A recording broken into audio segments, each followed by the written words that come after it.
Most seniors who develop significant dry eye disease look back and identify the same thing when they finally understand what happened to their eyes. It was not age. It was not genetics. It was a set of daily habits. 4 specific behaviors they had been repeating every single day for years that were systematically accelerating the breakdown of the biological system that keeps their eyes lubricated, and the reason nobody told them to stop is that each of those habits looks completely harmless: sitting in front of a screen, sleeping under a fan, taking a medication their doctor prescribed, eating a diet that every nutritionist would call reasonable. None of these things sounds like something that would damage your eyes. The research says otherwise. Dry eye disease affects an estimated 30 million Americans over the age of 50. It is the most common eye complaint in the senior population, accounting for more clinical visits than any other ocular condition.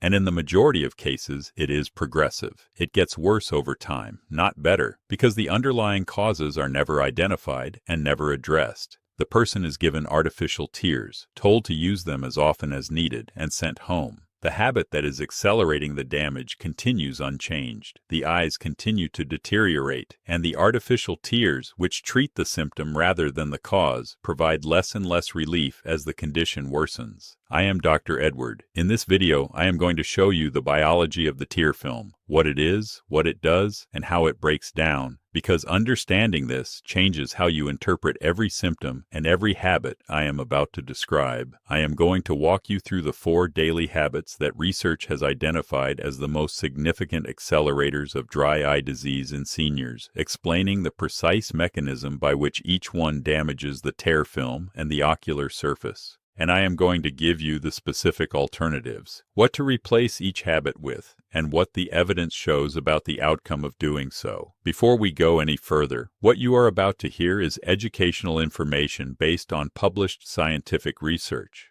It is not a substitute for personalized medical care. Dry eye disease can be a symptom of underlying conditions, including autoimmune disorders, hormonal imbalances, and medication side effects. If you are experiencing significant eye discomfort, changes in vision, or symptoms that are worsening, please see an ophthalmologist or optometrist for a proper evaluation. Use this information to inform that conversation, not to replace it. And if you are watching this channel for the first time, subscribe right now. I publish research like this every week, the kind that changes how seniors understand what is happening in their bodies. It costs nothing, and it could genuinely change a conversation you have with your doctor. Subscribe and stay with me. To understand why specific habits damage the eyes, you need to understand how the tear film works, because most people have a simplistic picture of tears. They think of tears as water, and they think of dry eyes as eyes that do not produce enough water. The reality is considerably more sophisticated, and that sophistication is precisely why the 4 habits I am about to describe are so damaging.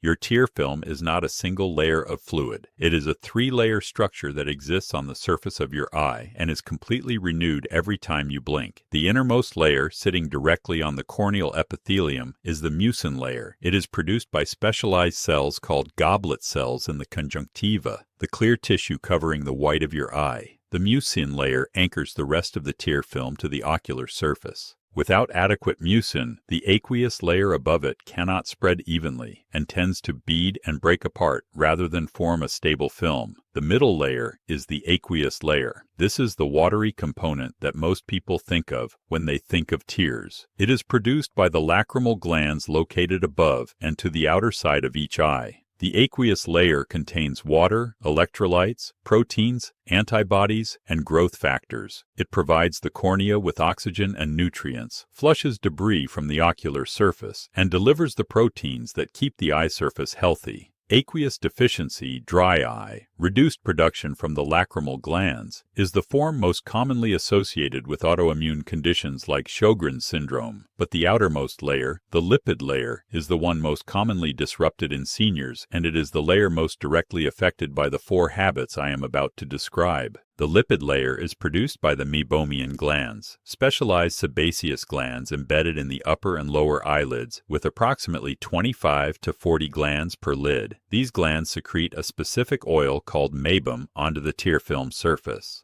The The lipid layer serves one critical function. It slows evaporation. Without the lipid seal, the aqueous layer beneath it evaporates at a rate the lacrimal glands cannot replace. The eye dries not because it is not producing tears, but because the tears it produces are evaporating too fast. This is called evaporative dry eye, and it accounts for approximately 65 to 85% of all dry eye disease. The meibomian glands are the key. Their health, their output, and the quality of the lipid they produce determine whether the tear film holds or breaks apart. And the 4 habits I am about to describe damage the meibomian glands, alter the tear film composition, or accelerate evaporation in ways that compound each other over years into the progressive dry eye disease that so many seniors are living with right now. Something before we move into the habits. If you know a senior in your life whose eyes are constantly bothering them, who is always reaching for eye drops, who avoids bright light, who has been told their eyes are just dry and nothing more can be done, please share this video with them. The information in the next 15 minutes could genuinely change what happens at their next eye appointment. Share it now, and then subscribe to this channel so you get the follow-up where I cover the clinical treatments that go beyond artificial tears. The first habit is screen use,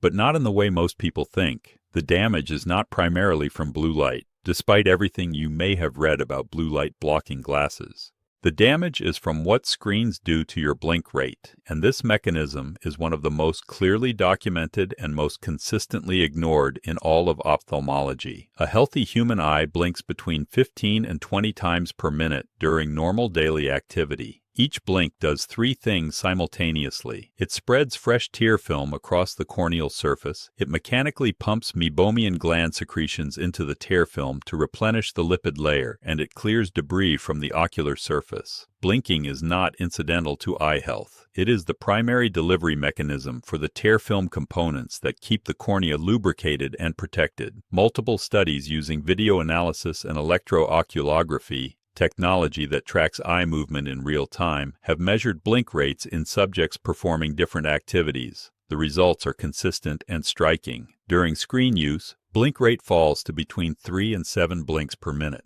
That is a reduction of 65 to 80% from baseline. The meibomian glands are being stimulated less than half as often as they should be. The tear film is being refreshed a fraction of the normal rate, and the partial blinks that do occur during screen use, incomplete blinks where the eyelid does not fully close, are particularly damaging because they fail to mechanically pump the meibomian glands at all. A study published in the journal Investigative Ophthalmology and Visual Science found that partial blink rate was significantly elevated in patients with meibomian gland dysfunction compared to healthy controls, and that incomplete blinking correlated directly with meibomian gland atrophy, the physical loss of gland tissue, on infrared imaging. Over years of daily prolonged screen use, this pattern of reduced and incomplete blinking produces measurable structural damage to the meibomian glands. The glands that are not being adequately stimulated undergo a process called dropout.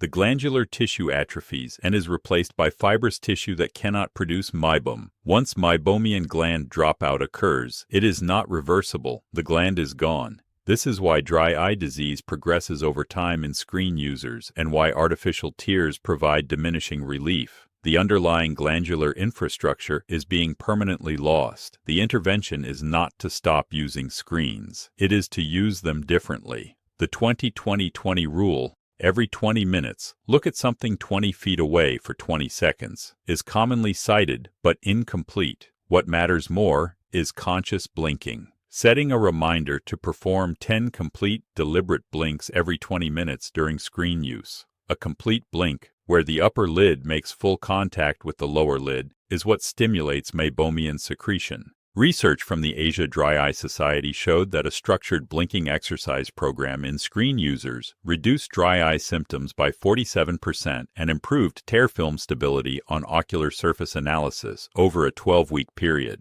The exercise takes 30 seconds. The difference in meibomian gland stimulation is measurable. If you are finding this useful, and I think many of you are, I want to make sure you see the rest of this series. Subscribing to this channel is the only way to guarantee these videos reach you when I release them. Tap the subscribe button right now. It is free and it takes 2 seconds. The second habit is sleeping under a fan.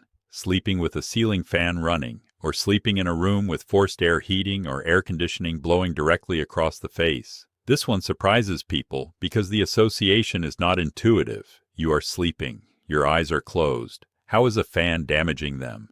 The answer involves a condition called nocturnal legophthalmos, the incomplete closure of the eyelids during sleep. Research estimates that between 5 and 10% of adults have nocturnal legophthalmos to some degree, but in seniors, the prevalence may be higher due to age-related laxity in the periorbital tissue and the muscles that close the eyelids. People with this condition are unaware of it because it happens while they are unconscious.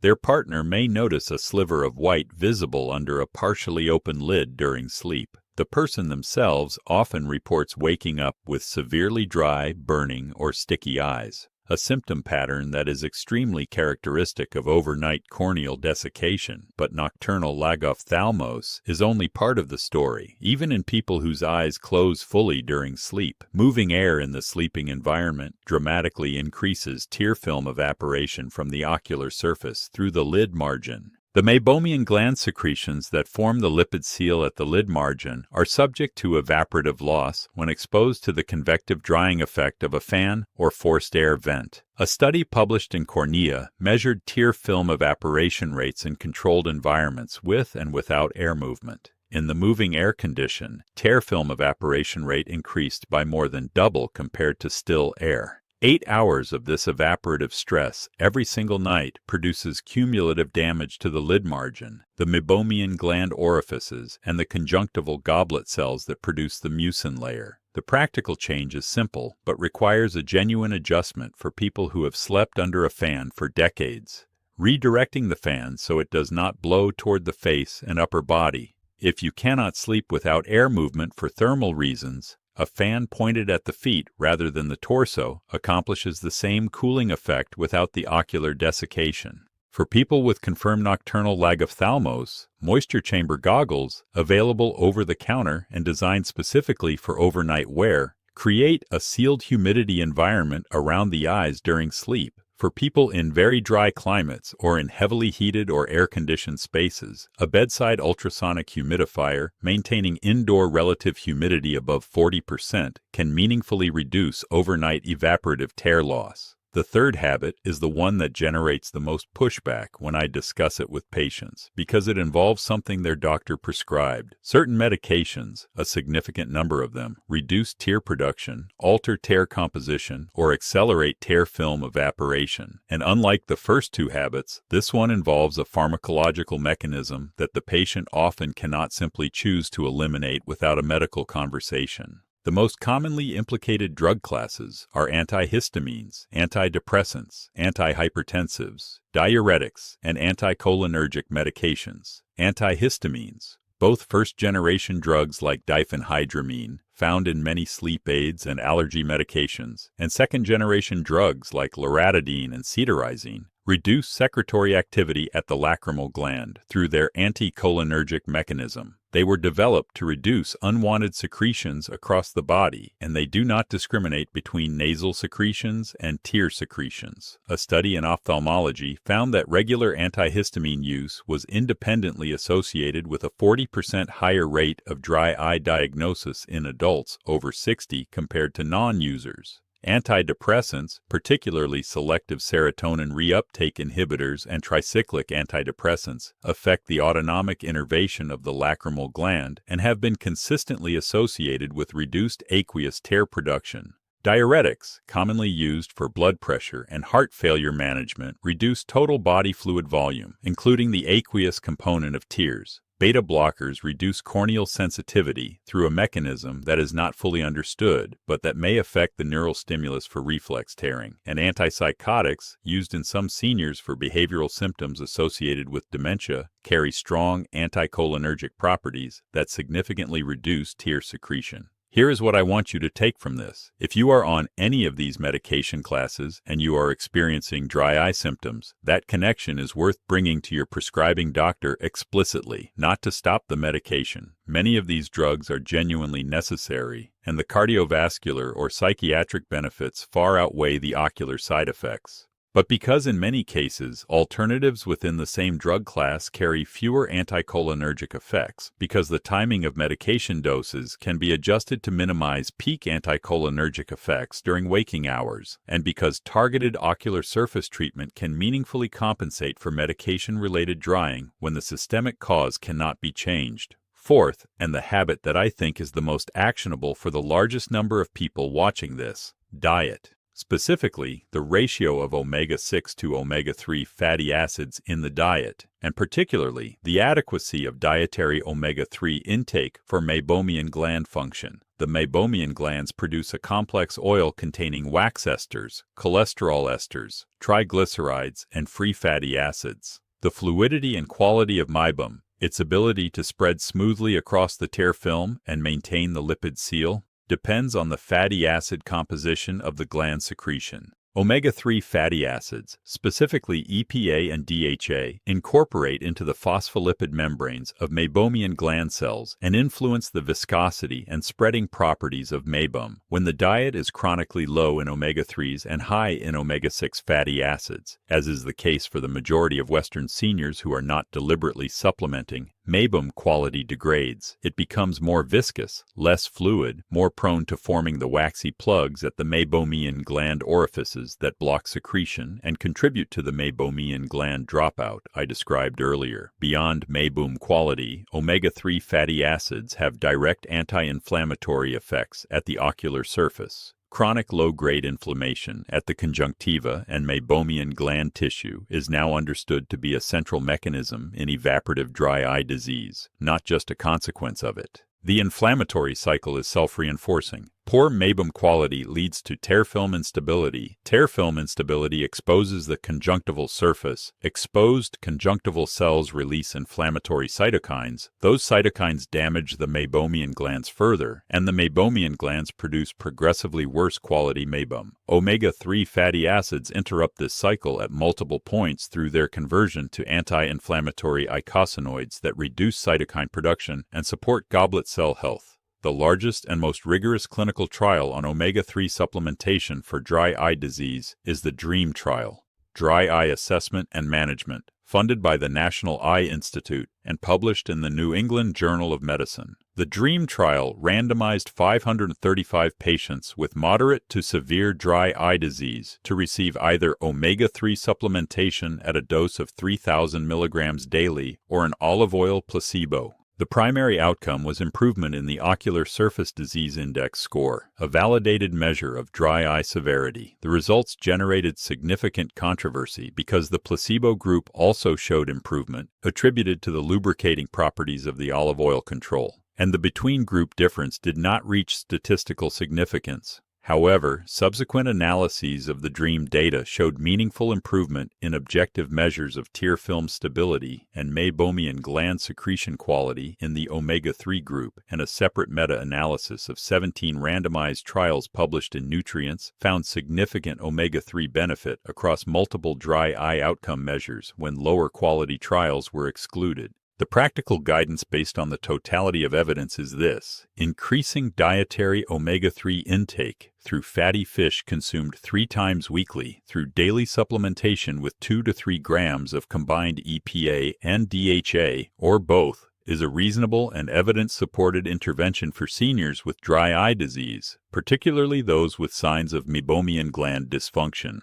The form matters. Triglyceride form fish oil, or reesterified triglyceride forms marketed as RTG, have substantially better bioavailability than the ethyl ester forms that are more commonly sold in discount supplement chains. And the reduction of omega-6 seed oils, corn, soybean, sunflower, safflower, which compete with omega-3 metabolism and drive the pro-inflammatory eicosanoid pathway, may matter as much as the addition of omega-3s. Before I close, I want to bring all 4 habits together because the research on their combined effect is important. Each habit individually accelerates dry eye progression when 2 or more of these habits are present simultaneously, and for many seniors they all 4 are present. The damage is not additive, it is compounding. A senior who uses screens for several hours daily, sleeps under a ceiling fan, takes a nightly antihistamine for sleep, and eats a diet low in omega-3s is simultaneously reducing meibomian gland stimulation, accelerating overnight evaporative loss, pharmacologically reducing aqueous and lipid tear production, and depriving the meibomian glands of the substrate they need to produce quality meibum.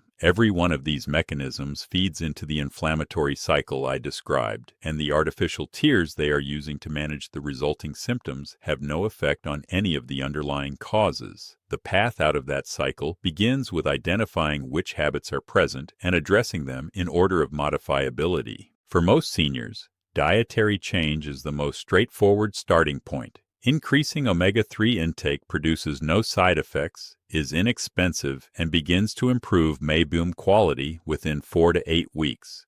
Conscious blinking during screen use is completely free and can be implemented today. Fan redirection or humidification during sleep is a simple environmental change. The medication conversation is the most complex and requires medical involvement, but it is the most important to initiate if a strongly anticholinergic medication is part of your daily regimen. Your ophthalmologist or optometrist should know about all 4 of these habits when they evaluate your eyes. Most standard dry eye evaluations focus on symptom scoring and basic tear film tests. A thorough evaluation should include meibomian gland imaging, meibography, which uses infrared light to photograph the meibomian glands directly and quantify gland dropout. It should include a medication review specifically looking at anticholinergic burden, and it should include a dietary history. If your eye care provider is not asking about these things, you now have the framework to raise them. Here's the complete summary of what we covered.